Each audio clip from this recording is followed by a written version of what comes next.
I knew something was off when Gary, the CEO who'd once sobbed into my office ficus during the 2020 layoffs, stood in front of the all-hands meeting looking like a man who'd just sold his soul to a meditation app.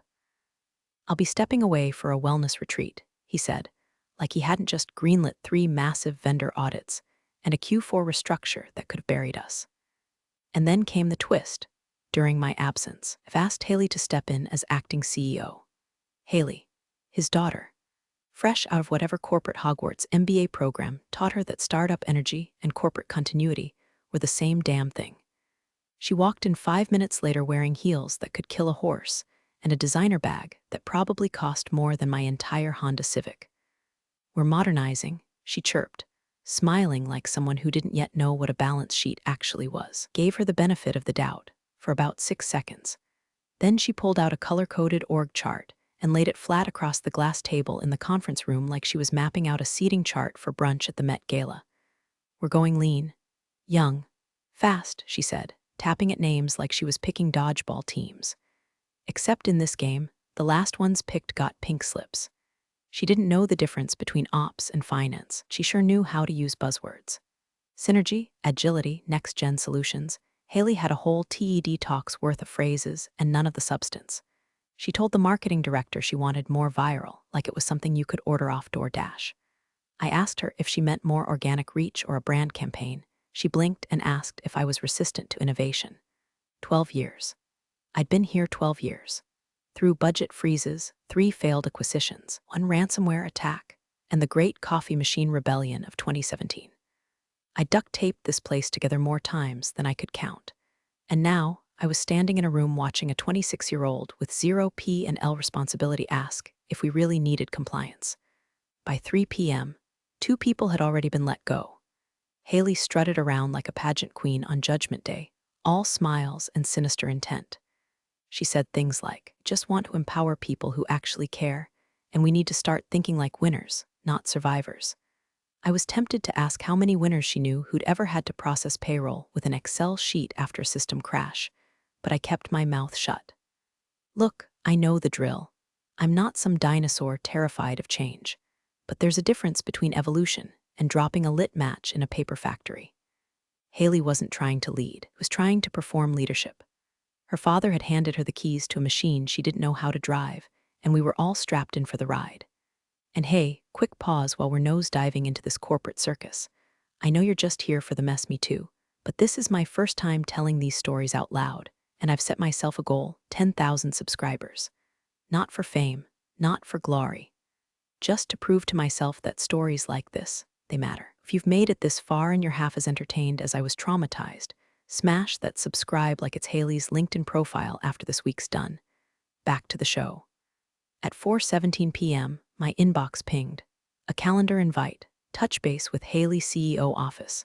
No subject, no agenda, just a meeting block and a location that felt more like a sentencing than a chat. I walked in. She was already seated, legs crossed, sipping something green and smug out of a mason jar like she was detoxing from competence itself.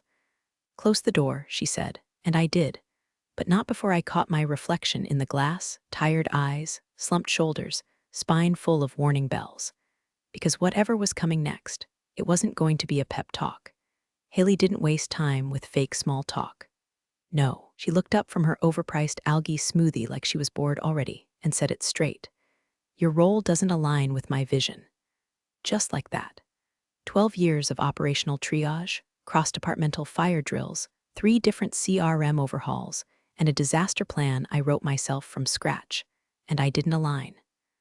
Not with her vision, which, as far as I could tell, consisted of Instagrammable whiteboards and whatever the hell she read on Fast Company's homepage that morning. I blinked. I managed, even though my ears were ringing and the coffee I hadn't finished was rising in my throat like bile. And then she smiled. The kind of smile that smells like lip gloss and delusion. Nothing personal. The buzzer clicked under her desk. She'd already hit it. I turned my head. 2 rent-a-cops from the lobby stepped in like I'd been caught selling weapons-grade plutonium out of the copy room. One of them nodded at me like we were old pals. We weren't.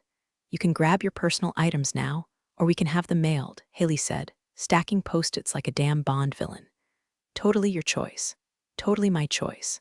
like being mugged or hit by a train is a choice. I stood up slow, trying to hold whatever dignity I had left as the entire floor. My floor watched from behind their monitors. Nobody said a word. Not IT Kevin, who once cried in my office over his divorce. Not Ellie from procurement, who I'd personally vouched for during her last performance review. Not even Mike, who knew the supply chain was still duct taped together with my spreadsheets. They just stared. I walked out with my coffee mug, a succulent I'd kept alive for 5 years, and a single dry cleaning ticket. That was it. Security flanked me like I might detonate at any second. But I didn't scream, didn't beg, didn't give Haley the satisfaction of tears. I just walked. It wasn't the firing that broke me. I've been through worse. What snapped inside me was the how. The staged performance. The look on her face like she was doing the company a mercy by erasing me. Like I was a dusty filing cabinet taking up space in her startup-themed fever dream. At home, I dumped the succulent on the kitchen counter and stared at it for 10 solid minutes. I hadn't even named the damn thing. I just called it plant. It was still more loyal than half the staff. I didn't eat that night, just sat on the couch in my blazer, shoes still on, feeling the phantom weight of my work badge like a ghost hanging around my neck. I tried to cry, couldn't. The humiliation was too clinical, too precise.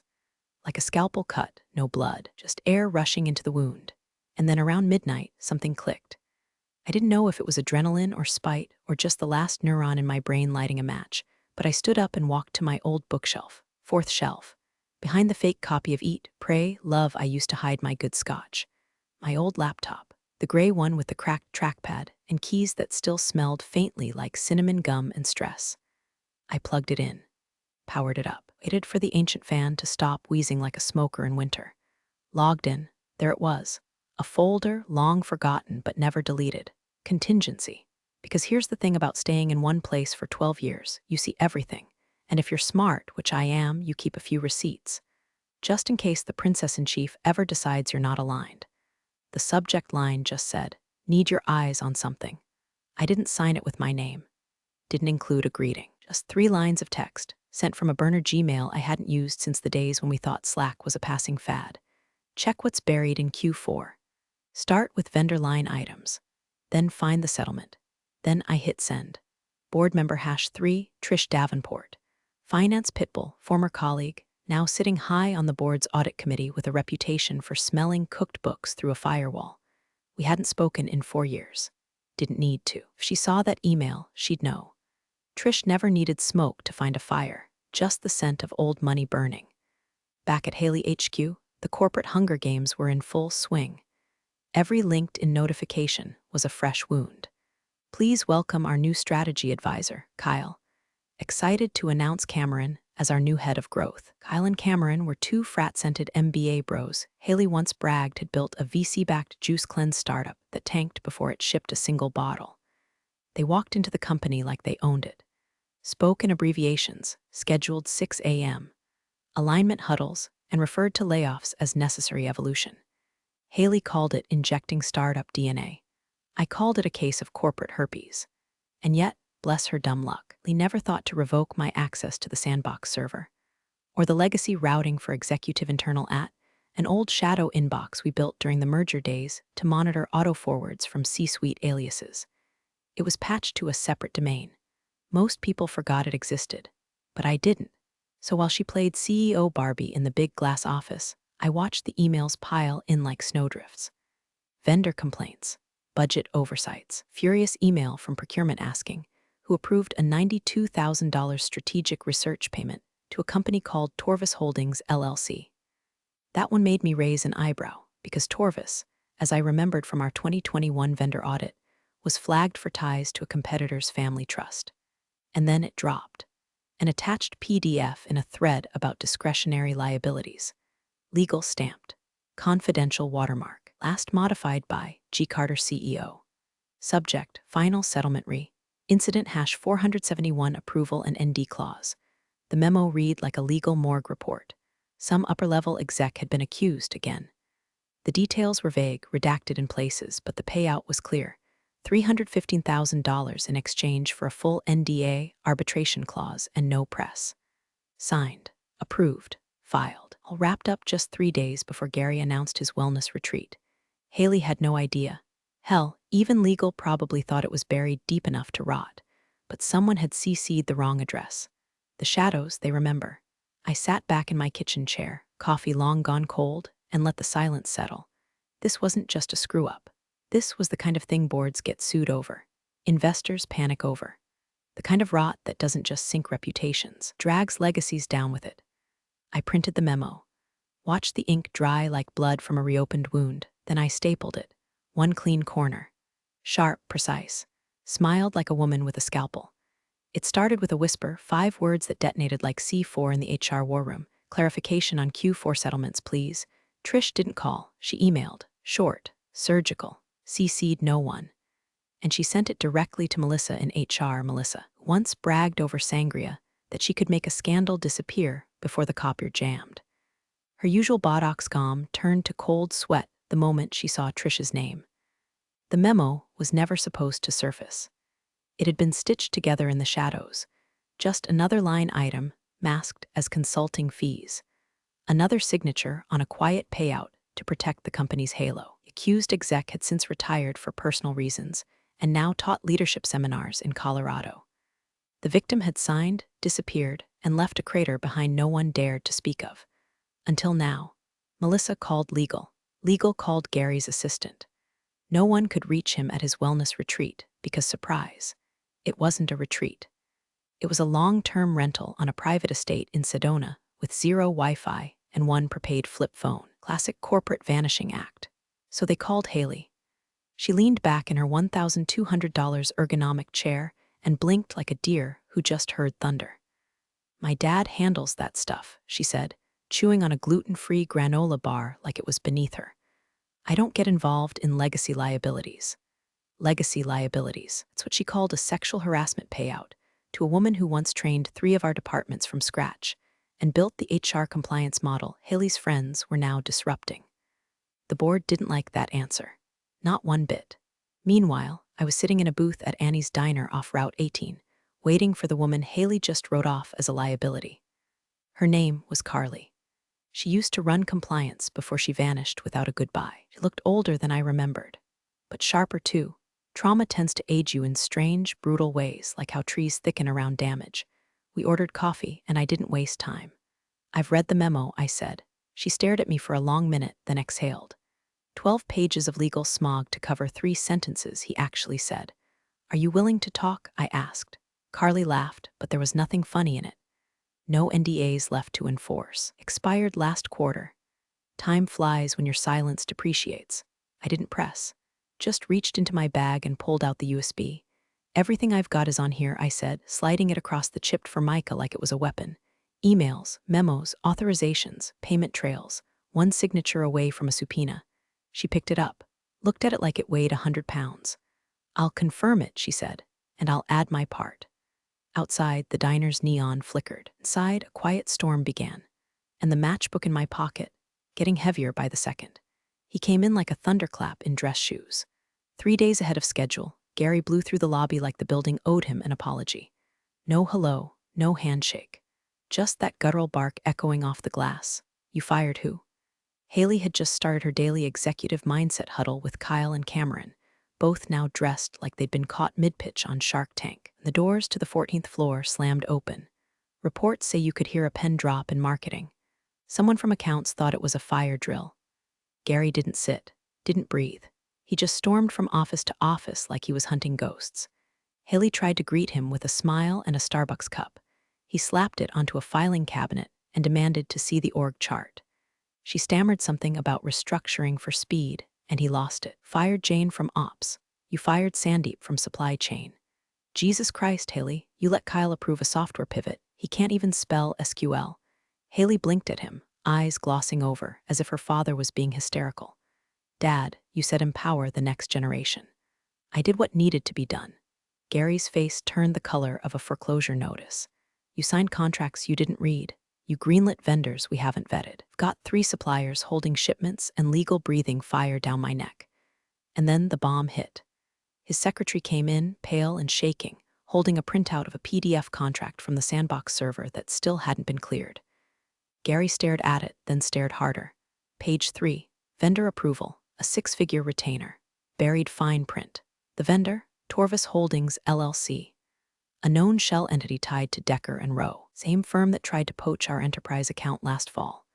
Haley's digital signature was right there. Time-stamped, certified, legal. Gary read it 3 times. You signed off on this? He whispered. I thought it was a research firm, Haley croaked. Cameron said they were strategic. Dad, I didn't know. He held up a hand. The same hand that once shook my own after we salvaged the ERP migration in 19. Now shaking from something else entirely. Get out of my office, he said through clenched teeth. Haley fled, makeup smudged, ponytail bouncing, sobbing something about sabotage and people trying to ruin me. She tried rallying Kyle and Cameron for backup. They ghosted her. Classic VC loyalty, gone faster than we work IPO. Back-channel calls started lighting up the air like fireworks on the 4th of July. Finance went into DEFCON 3. Legal started combing the sandbox backups. Vendors refused to fulfill contracts until someone credible signed the new terms. Gary tried to get ahead of it, but the board was already circling like sharks smelling burned cash and lawsuits. And me? I was eating toast at my kitchen table when my phone buzzed. Just a text. No name, he's back, and drowning. I chewed slowly, swallowed, and opened the folder labeled Chronology Draft 2. They picked a steakhouse.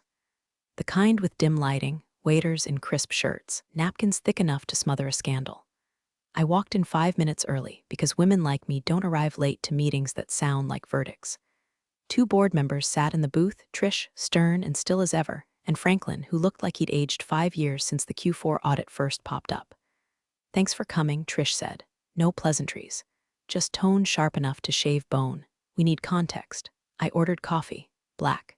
No cream, no sugar. No illusions. They didn't ask about the firing. They didn't ask about Haley's tantrum trail of fired staff, scrambled workflows, or the fact that our customer churn hit double digits within 4 business days. What they wanted, what they needed, was the story behind the numbers. The real timeline, the rot under the floorboards. Haley's mess cracked the seal, I said, sliding a legal pad aside. But the damage started long before her stilettos ever hit the marble. Trish leaned in. Franklin didn't blink. I walked them through it, slow, measured, surgical. The 2018 complaint that went missing after the accused exec was quietly reassigned. The 2019 conference incident that HR disguised as a communications breakdown. The 2021 payout filed as training reimbursement. Each year, a different woman. Each time, the same pattern. A paper trail scrubbed, a signature sealed in silence, a promotion handed to someone who should have been in cuffs. Gary didn't just know. He engineered the escape routes. Haley didn't blow up a clean house. She tore the drywall off a sewer line. The audit logs, the memos, the payments routed through fake subsidiaries. All of it hidden behind Gary's pristine LinkedIn and his glowing Forbes interview about ethical leadership in tech. Trish didn't speak for a moment. Franklin wiped his glasses on a linen napkin like he couldn't bear to look at the table. Finally, she asked, would you be willing to clarify in writing? I reached into my tote and pulled out a thick folder. Red, labeled in Sharpie, Chronology of Lies. I set it down gently like a final stone on a grave, all sources cited, cross-referenced, time-stamped. Neither of them touched it right away. It just sat there, breathing like a loaded weapon. Across town, meanwhile, Haley was unraveling like a Christmas sweater in a laundromat. According to a very chatty DevOps guy I used to babysit through deployment nights, she'd cornered the IT manager in the break room and offered him $1,000 in cash to clean up the sandbox logs. He told her he'd look into it, then reported her to legal before finishing his yogurt. By the end of the day, the boardroom was locked down. I wasn't invited, but I didn't need to be. Whispers leaked faster than Gary's last alibi. It was Trish who made the motion, an emergency vote of confidence. Not in Gary, not in Haley, but in the system, the real system. Truth, accountability, and the people who'd held the damn walls up while golden children wrecked the furniture. The vote passed, and the clock started ticking. The boardroom doors closed at exactly 9:00 a.m. Gary arrived in full armor, tailored navy suit, wedding band polished, jaw clenched like he'd been chewing gravel. Haley trailed behind him, eyes puffy from a night of spin and sobbing, but still wearing that powder pink blazer like it was proof of relevance. Inside, the silence was funereal. What neither of them knew was that the real meeting had already happened, the moment the red folder hit Trish's desk and started making copies like a printer possessed. Copies with Gary's signature. Haley's approval stamps.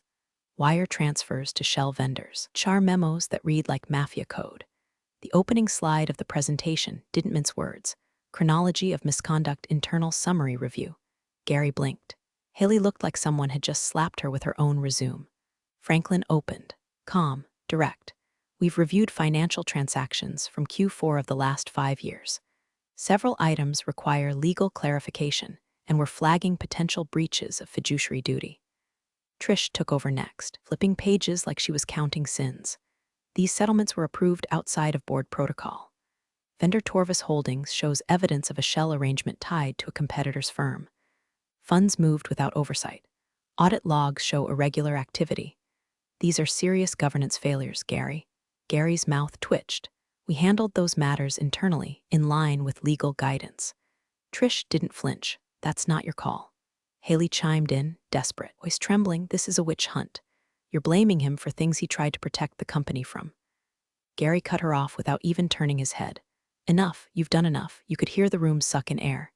Haley recoiled, blinking fast. Dad, you said I was ready. You said he didn't answer. The vote happened quickly. Trish called for it. Franklin seconded. 7 members. 5 hands went up. 1 abstained. 1 hung in the air just long enough to make it sting. Both Gary and Haley were placed on immediate, temporary administrative leave, all active credentials suspended. An outside compliance firm was being brought in by week's end. Haley lost it. This is a setup, she shrieked, knocking over her water glass. You're all jealous because I made changes. This was all supposed to be mine. Gary stood quietly, didn't defend her, didn't deny it, just stared at the floor like he was watching his entire kingdom turn to ash at his Italian loafers. By 10:15, they were escorted out of the building.